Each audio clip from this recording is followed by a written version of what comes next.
Hello, my name is Logan George, and my project is on social media's threat to authoritarianism. Authoritarianism, or authoritarian regimes, is a form of government that is characterized by a strict emphasis on following authority and control over its citizens. They're often characterized by a lack of personal freedom, such as freedom of speech and freedom of press, and other basic freedoms that we enjoy here in democratic countries such as the United States. Social media, on the other hand, is a form of technology that was introduced in recent years. However, we've already seen incredible social and political change that it can create. It can spread awareness to large populations over different issues, and it can facilitate activism movements such as March for Our Lives and the #MeToo movement. One way that social media threatens authoritarian governments is by connecting and allowing communication between citizens in a regime.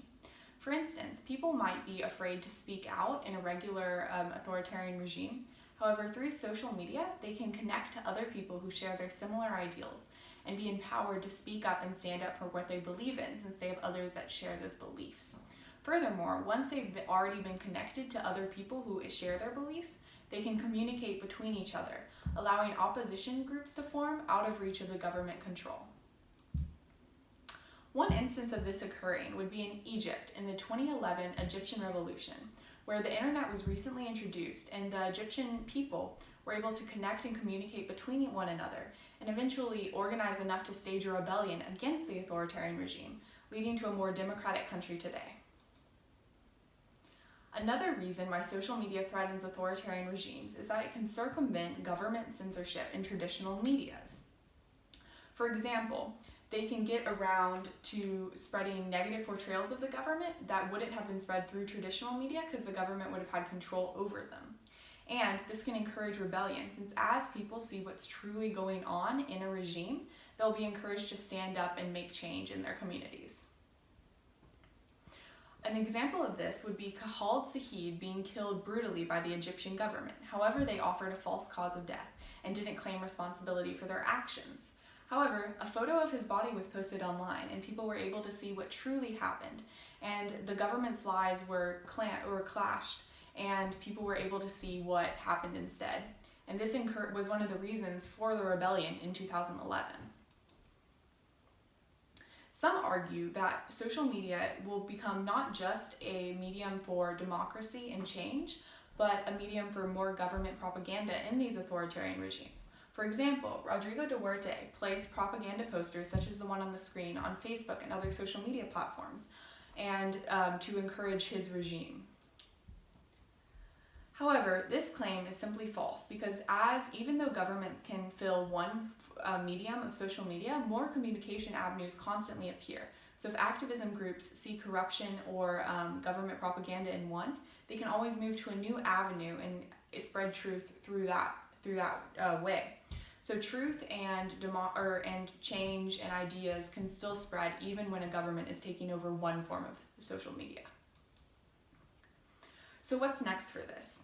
With this threat to authoritarian regimes across the world, democracy and citizen rebellions and citizen empowerment will flourish across the world. So people will be able to challenge these authoritarian regimes in ways they were never able to before, leading to a more democratic world.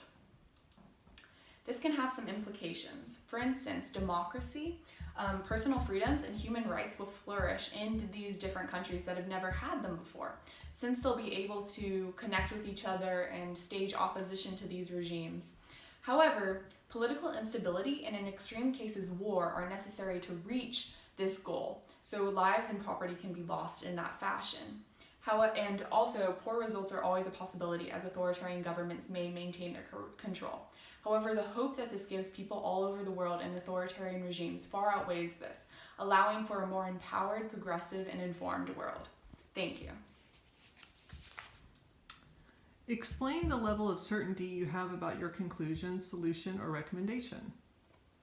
So this conclusion that authoritarian governments will be threatened by social media, it relies on a lot of factors.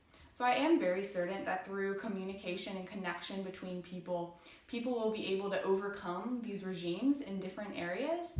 However, you always have to rely on factors of internet accessibility in the country or how effective the authoritarian government is in clamping down on these people who are trying to rebel. So I'd say that in many cases, especially hypotheticals, this is a threat to authoritarian regimes. However, depending on the scenario by scenario basis, particularly in some countries with lack of internet access, this is less likely.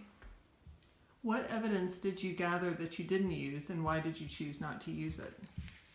So one specific piece of evidence that I gathered that I wasn't able to include in my presentation was a report on the Russia and Facebook, and how Facebook and Russia allowed for some rebellions or almost rebellions, particularly in former Soviet countries, so not Russia or technical Russia as we know it. And these were the colored revolutions, and they were revolutionized by social media. And the report was over like why some of them worked or why some of them didn't, and how this happened. And I just found this fascinating. However, the reason why I wasn't able to include all this information and into my presentation was because a lot of it dealt in hypotheticals. For instance, like what would have happened if they had had more of an internet access or more internet access in this one area.